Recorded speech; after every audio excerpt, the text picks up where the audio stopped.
trabajado muchísimo en el Partido Republicano, tenía buenos contactos y era una mujer con muchísima presencia. Sabía cómo tratar con la prensa y cómo hacer para que el movimiento por la derogación pareciera muy respetable y muy serio. Y la gente, por supuesto, le prestó atención.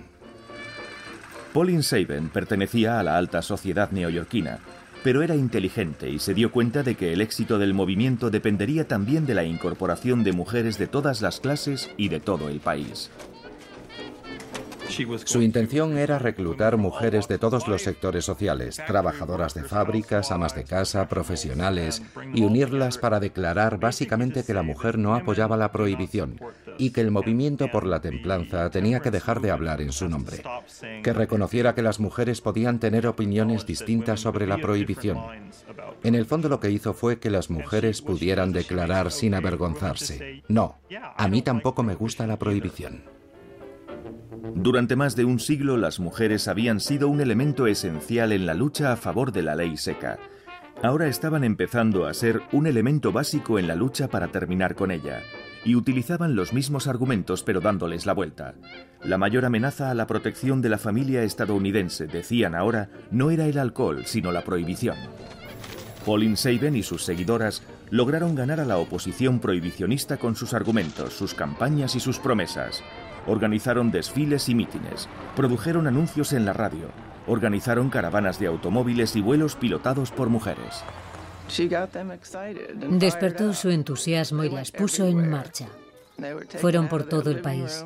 Salieron de sus salones, dejaron sus partidas de canasta y disfrutaron profundamente de luchar por algo en lo que creían con todas sus fuerzas. La organización de Sabin empezó a crecer de forma constante y pronto contaba con 1,5 millones de mujeres en sus filas.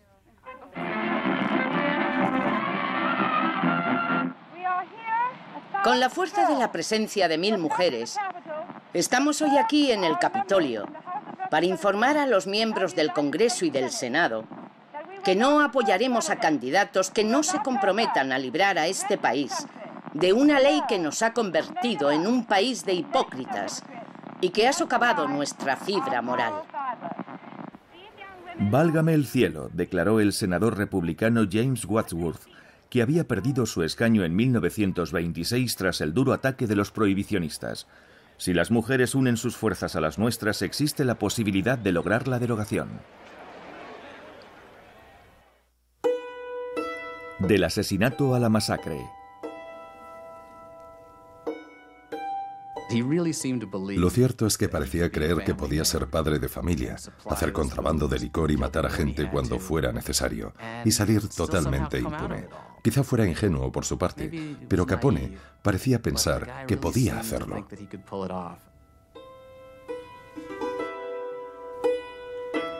La mañana del 14 de febrero de 1929, el día de San Valentín, Al Capone estaba de vacaciones en la nueva mansión que había comprado en Palm Island, junto a Miami Beach, en Florida.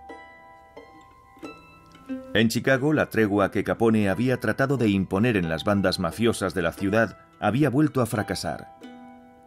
Su principal enemigo era George Bugs Moran, el pistolero que en una ocasión casi mató a Johnny Torrio, mentor de Capone, y en otra intentó terminar con la vida de Capone.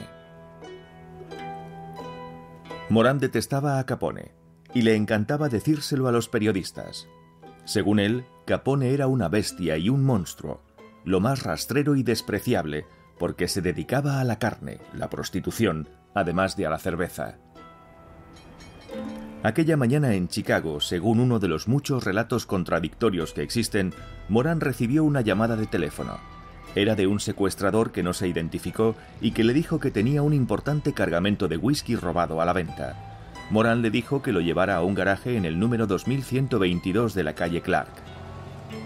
Quedó con él allí a las 10:30.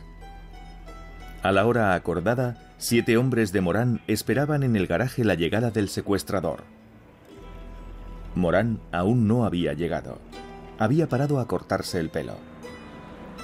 Entretanto, 4 hombres llegaron en un Cadillac y se metieron en el garaje. 2 llevaban uniforme de policía y los 4 iban armados con escopetas y metralletas. Pusieron a los hombres de Moran contra la pared y abrieron fuego. Allí estaban bien cubiertos de sangre. Muchas fotos y ninguna investigación. ¿Y a quién se lo cargas? Pues a nuestro matón favorito, Al Capone, que lo hizo a pesar de que entonces estaba en Florida. Fue una masacre a sangre fría. A día de hoy nadie sabe quién lo hizo. No hubo detenciones ni tampoco se acusó a nadie. La creencia generalizada es que había sido obra de Al Capone, de quien se decía que quería terminar con Bugs Moran. Pero Bugs Moran no estaba entre los 7 asesinados. Nadie podría demostrar nunca la implicación de Capone. Los asesinos quedaron impunes. Bugs Moran logró mantener su territorio y lo que quedaba de su banda, pero continuó enfrentado con Capone. El periódico Chicago American publicó: ayer los gánsteres de Chicago se graduaron del asesinato a la masacre. Había que hacer algo. La masacre de San Valentín propició que la gente por fin se hartara y dijera: hasta aquí hemos llegado, hay que hacer algo. Ha habido otros tiroteos con media docena de muertos, pero esto es otra cosa. Y se empezaron a plantear lo ridículo que era que nadie hubiera hecho nada en todos aquellos años. Que los gánsteres pudieran continuar funcionando con total impunidad. Que Al Capone, pescando tranquilamente en su mansión de Florida con un puro en la boca y una caña de pescar en el agua, pudiera ordenar un asesinato y matar a 7 hombres en Chicago sin que nadie hiciera absolutamente nada, que ni siquiera le hubieran arrestado. La violencia entre bandas crecía prácticamente por todas las ciudades del país. Rociando este concurrido lugar de plomo, en la esquina de la calle Dickman y Broadway, 2 matones que asesinaron a 2 policías a sangre fría han encontrado la muerte en este taxi acribillado a balazos. El taxi recibió 42 disparos en este tiroteo sobre ruedas. Fíjense los agujeros de bala. La multitud presionaba a la policía para ver cómo se llevaban el cadáver del matón. Este iba a reunirse con sus 2 compañeros que habían fallecido camino del hospital. La carnicería no era buena para el negocio. Hasta los mafiosos empezaron a pensar que la situación se les estaba yendo de las manos. 2 de los más astutos ahora vivían en Nueva York: Johnny Torrio, antiguo jefe de Capone, y Meyer Lansky, que ya habían unido sus fuerzas para organizar el contrabando de whisky y ron desde Boston hasta los Grandes Lagos. En mayo de 1929, un inaudito cónclave de jefes mafiosos de la mitad oriental del país se paseó durante 3 días por la playa de Atlantic City, Nueva Jersey. Allí estaban Johnny Torrio y Meyer Lansky, también Charles el Rey Solomon de Boston, Bubu Huff de Filadelfia, Johnny Lasia de Kansas City, Lucky Luciano, Frank Costello, Dutch Schultz y Albert Anastasia de Nueva York. Juntos acordaron crear un sindicato nacional del crimen. Por fin se sentaron y decidieron que no podían seguir matándose entre ellos, y se repartieron los territorios a nivel nacional utilizando la división territorial del Banco de la Reserva Federal para saber cómo repartirse las zonas.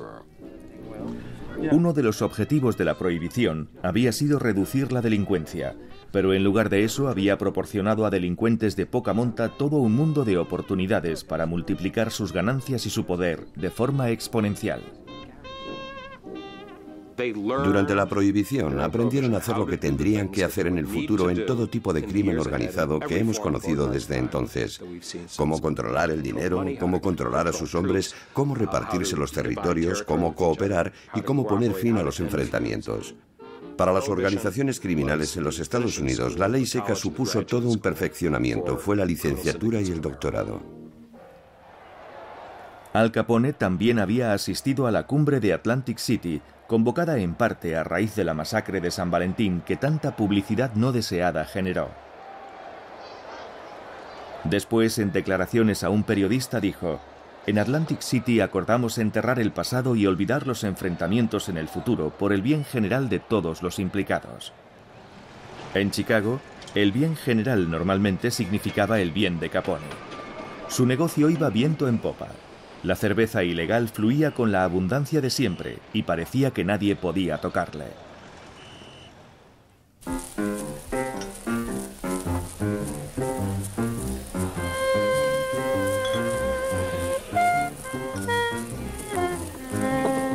Hambre y sed.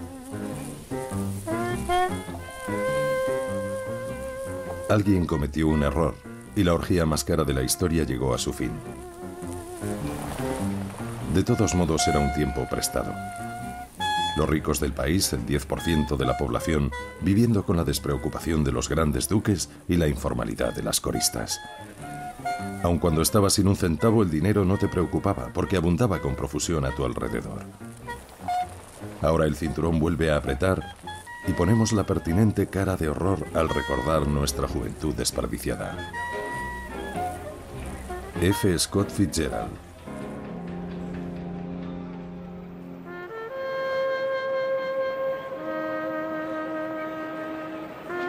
En otoño de 1929, tras casi una década de crecimiento económico sin precedentes, de especulación desenfrenada y precios inflados en el sector inmobiliario, de crédito fácil y mercados poco regulados, el mercado de valores se hundió. La Gran Depresión que siguió fue la peor crisis a la que se enfrentaba Estados Unidos desde la Guerra de Secesión. Antes de que terminara, 1 de cada 4 asalariados, más de 15 millones de hombres y mujeres, se quedarían sin trabajo. Los precios del trigo, el maíz y el algodón se desplomaron, y las cosechas quedaron abandonadas en los campos. En Boston, niños con suelas de cartón en los zapatos iban al colegio pasando por fábricas de zapatos cerradas con candados en las puertas. En Nueva York, 17 hombres sin hogar levantaron un barrio de chabolas en medio de Central Park. Al igual que cientos de miles de desesperados en todo el país, bautizaron aquella favela improvisada con el nombre de Hooverville, en honor al presidente al que responsabilizaban de todo lo que les había pasado. Y en el South Side de Chicago, un comedor de beneficencia alimentaba diariamente a miles de personas hambrientas y desesperadas por cortesía de Al Capone. Mi padre trabajaba en el ayuntamiento de Chicago. Era funcionario. Pero el ayuntamiento tuvo problemas con los presupuestos. Y mi padre, que trabajaba todos los días, estuvo 8 meses sin cobrar una sola nómina. Recuerdo una noche que la cena consistió en un vaso de leche con mantequilla y judías blancas, preparadas como si fuera sopa. No teníamos dinero para nada más. A la gente le resultaba muy difícil pensar en hacer cumplir la prohibición cuando se estaban quedando sin trabajo. Eran desahuciados de sus casas y la economía estaba por los suelos. Para los antiprohibicionistas siempre había sido un anacronismo, pero para los que no tenían una opinión firme, la prohibición dejó de tener sentido. De hecho, la depresión generó una fuerte presión